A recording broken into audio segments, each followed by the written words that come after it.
ഛത്തീസ്ഗഡിൽ ബി.ജെ.പി. അധികാരത്തിലേറിയ ശേഷം ശക്തമായ നക്സൽ വിരുദ്ധ പ്രവർത്തനങ്ങൾ അല്ലെങ്കിൽ ഇടതുപക്ഷ തീവ്രവാദത്തെ തുടച്ചു നീക്കാനുള്ള ശക്തമായ പ്രവർത്തനങ്ങളാണ് ബി.ജെ.പി. അവിടെ നടത്തിക്കൊണ്ടിരിക്കുന്നത്. എന്നിരുന്നാലും അതിൽ ഒന്നും ഉൾപ്പെടാത്ത പല ഇടതുപക്ഷ ഭീകരന്മാർ അവിടെ തലയ്ക്ക് 1 കോടിയിലേറെ രൂപ വിലയുള്ള ഭീകരന്മാർ അവിടെ വിലസുന്നുണ്ട് എന്നുള്ളതാണ് വസ്തുത. അവിടെ അങ്ങനെ വിലസുന്ന ഭീകരന്മാർക്കെല്ലാം ശക്തമായിട്ടുള്ള താക്കീത് കൊടുത്തിരിക്കുകയാണ് ആഭ്യന്തരമന്ത്രി അമിത്ഷാ. ഇതിന്റെ പിന്നിൽ കൃത്യമായിട്ടുള്ള ആസൂത്രണം അമിത്ഷാ നടത്തിയിട്ടുണ്ട് എന്നുള്ളതാണ് നമുക്ക് മനസ്സിലാക്കാൻ സാധിക്കുന്നത്.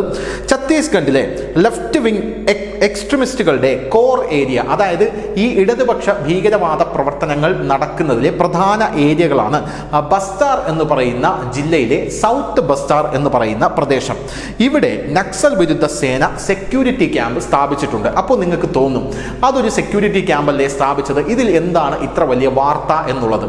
എന്നാൽ ഈ വാർത്തയെക്കുറിച്ചുള്ള ഇതിന്റെ പ്രാധാന്യത്തെക്കുറിച്ച് അറിയണമെങ്കിൽ നമ്മൾ മധുവി ഹിദ്മ എന്ന് പറയുന്ന അവിടെ വിഹരിക്കുന്ന തലയ്ക്ക് 100 ലക്ഷം വിലയിട്ടിരിക്കുന്ന ഒരു കൊടും ഭീകരനെ കുറിച്ച് അറിയണം. ഇടതുപക്ഷ തീവ്രവാദിയാണ് ഇയാൾ നെസ്റ്ററിലെ ഏറ്റവും ഭീകരനായിട്ടുള്ള മാവോയിസ്റ്റ് തലവൻ കൂടെയാണ്. ഇയാളുടെ പാർട്ടിയുടെ പേരാണ് പീപ്പിൾ ലിബറേഷൻ ഗറില്ല ആർമി. ഈ പീപ്പിൾ ലിബറേഷൻ ഗറില്ല ആർമിയുടെ ബറ്റാലിയൻ നമ്പർ 1 തലവനാണ് ഇയാൾ. അമിത്ഷാ ഈ പ്രദേശം സന്ദർശിച്ചു. ഇയാൾക്ക് ശക്തമായ താക്കീത് കൊടുത്തിട്ടുണ്ട്. അതായത് അമിത്ഷാ നേരിട്ട് തന്നെ ഈ ഭീകരനെ പിടിക്കാൻ ഇറങ്ങി എന്ന് വേണമെങ്കിൽ നമുക്കതിനെ വ്യാഖ്യാനിക്കാം. 2026 മാർച്ചോടെ ഈ ഇടതുപക്ഷ തീവ്രവാദത്തെ ഛത്തീസ്ഗഡിലെ മുക്കിലും മൂലയിലും നിന്നും തുടച്ചു നീക്കും എന്നാണ് അമിത്ഷാ ഇപ്പോൾ പറഞ്ഞിരിക്കുന്നത്. പോരാത്തതിന് മാവോയിസ്റ്റ് കോട്ടകളിലേക്ക് കൂടുതൽ ആഴത്തിൽ നക്സൽ വിരുദ്ധ സേനകൾ അവിടെ ഊളിയിട്ട് ഇറങ്ങുന്നുണ്ട് എന്നും നമുക്ക് മനസ്സിലാക്കാനായിട്ട് സാധിക്കുന്നുണ്ട്. ബിജാപൂർ സുക്കുമ അതിർത്തിയിലെ ഗോൽഖണ്ഡ ഫോർവേഡിൽ ഓപ്പറേഷൻ ബേസ് ശനിയാഴ്ച അമിത്ഷായുടെ നേതൃത്വത്തിൽ തുറന്നിട്ടുണ്ടായിരുന്നു. ഈ പറയുന്ന മേഖലകളെല്ലാം തന്നെ ഈ ഇടതുപക്ഷ തീവ്രവാദം മാവോയിസ്റ്റുകളുടെ കോർ ഏരിയകളാണ് എന്ന് നമ്മൾ മനസ്സിലാക്കിയിരിക്കുക. ഇനി ഈ തീവ്രവാദിയെക്കുറിച്ച് പറയാം. അതായത് ഈ ഇടതുപക്ഷ തീവ്രവാദി ഹിദ്മ എന്ന് പറയുന്ന ഈ തീവ്രവാദി, ഇയാൾ CPI മാവോയിസ്റ്റ് എന്ന് പറയുന്ന സംഘടന കേന്ദ്ര കമ്മിറ്റിയിലെ ഏറ്റവും പ്രായം കുറഞ്ഞ ഒരു ഭീകരവാദിയാണ്. 2010 ഇയാളുടെ ഒരു വിളയാട്ടം ആ ബസ്താർ ജില്ലയിൽ കണ്ടതാണ്. ദന്തേവാഡ കൂട്ടക്കൊലയിൽ 75 CRPF ജവാന്മാരുടെ ജീവനാണ് ഇയാൾ എടുത്തത്. നമുക്കറിയാമെന്ന് UPA സർക്കാരാണ് ഭരിച്ചുകൊണ്ടിരുന്നത്. വലിയ നടപടിയൊന്നും അതിന് ഉണ്ടായിട്ടില്ല.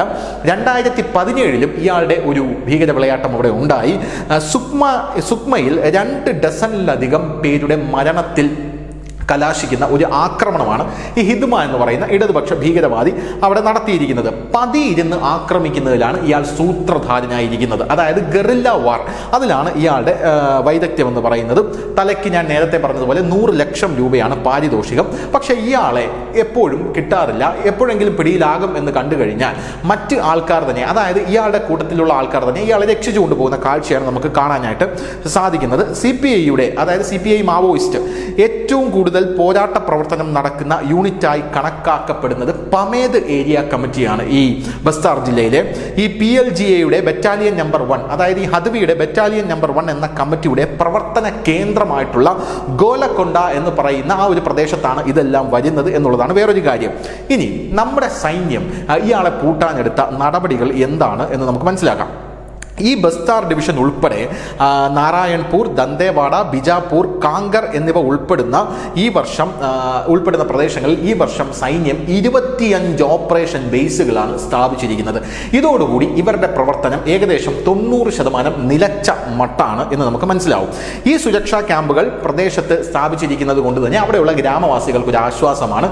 അവിടെയുള്ള വികസനം, ക്ഷേമ പ്രവർത്തനങ്ങൾ, അവർക്ക് വേണ്ട മറ്റു കാര്യങ്ങൾ അങ്ങനെ തുടങ്ങി എല്ലാം ഈ ക്യാമ്പുകൾ നടക്കുന്നതാണ്. അതായത് യഥാർത്ഥത്തിൽ പറഞ്ഞു കഴിഞ്ഞാൽ സമാധാനം വരുന്നതോടുകൂടി അവരുടെ കാര്യങ്ങളൊക്കെ സ്മൂത്തായി നടന്നു പോകും എന്നുള്ളതാണ് ഉദ്ദേശിക്കുന്നത്. അമിത്ഷാ ഇടയ്ക്കിടെ ഇവിടെ സന്ദർശനം നടത്തുന്നുണ്ട്.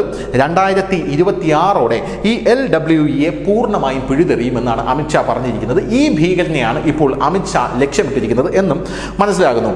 അടുത്തിടെ സൈന്യം ഇതൊരു ബസ്താർ എന്ന് പറയുന്ന ഒരു പ്രദേശത്തെ ഒരു കഥയാണ്. ഇതുപോലെ സൈന്യം ഒരു മാവോയിസ്റ്റ് കോട്ട തകർത്തിട്ടുണ്ട്. തെക്ക് ഗുഡം തെക്കൻകുടം എന്നാണ് ആ മാവോയിസ്റ്റ് കേന്ദ്രത്തിന്റെ പേര്. ഇവിടെ ഈ ഇടതുപക്ഷ തീവ്രവാദികളുടെ പൂർണ്ണ നിയന്ത്രണത്തിലായിരുന്നു. അവിടെയും ഇതുപോലെ നമ്മുടെ സൈന്യത്തെ അഴിച്ചുവിട്ട് അവർക്ക് പൂർണ്ണ ആധിപത്യം കൊടുത്തുകൊണ്ട് പൂർണ്ണമായും ഇവരെ തകർത്ത് തരിപ്പണമാക്കുന്ന കാഴ്ചയാണ് നമുക്ക് കണ്ടത്. ഛത്തീസ്ഗഡിൽ ഈ മാവോയിസ്റ്റ് വിരുദ്ധ പോരാട്ടങ്ങൾ ഇപ്പോൾ ശക്തിപ്പെട്ടിരിക്കുകയാണ്. നമ്മുടെ രാജ്യത്ത് നമുക്കറിയാം, നോർത്ത് ഈസ്റ്റിലേക്ക് ധാരാളം വർഷങ്ങളെടുത്തു മാവോയിസ്റ്റുകളെ ഒന്ന് അടിച്ചൊതുക്കാൻ എന്ന് കൃത്യമായിട്ട് അറിയാം. പക്ഷേ അതിൻ്റെ കൂട്ടത്തിൽ അമിത്ഷാ ഒരു കാര്യം കൂടെ പറഞ്ഞിട്ടുണ്ട്. അതായത് നമ്മൾ മനുഷ്യത്വ വിരുദ്ധമായിട്ട് ഒരു കാര്യങ്ങൾ ചെയ്യുന്നത് ശരിയല്ല, ഭീകരവാദികളെ എല്ലാം തീർത്ത് കളയുക എന്നുള്ളത് യാതൊരു തർക്കമില്ല. പക്ഷേ ഇതിനകത്ത് പെട്ടു നിൽക്കുന്ന ആൾക്കാർ, ഈ ബസ്തർ ഒളിമ്പിക്സിൻ്റെ സമാപന ചടങ്ങിൽ അമിത്ഷാ പറഞ്ഞത് നിങ്ങൾ മാവോയിസ്റ്റുകൾ കീഴടങ്ങണം എന്നാണ്. കീഴടങ്ങിക്കഴിഞ്ഞാൽ യഥാർത്ഥത്തിൽ നിങ്ങൾക്ക് ഞങ്ങൾ ആനുകൂല്യങ്ങൾ തരും, ആക്രമണം ഉപേക്ഷിക്കണം, ഇല്ലെങ്കിൽ നിങ്ങൾ നടപടി നേരിടേണ്ടി വരും, മരണത്തിൽ കുറഞ്ഞ് ഒന്നും നിങ്ങൾ പ്രതീക്ഷിക്കരുത് എന്നും അമിത്ഷാ ഇവരോട് പറഞ്ഞിട്ടുണ്ട്. നിങ്ങൾക്ക് വേണ്ട പുനരധിവാസം ഞങ്ങൾ തരും എന്ന് അമിത്ഷാ ആഹ്വാനം ചെയ്തിട്ടുണ്ട്.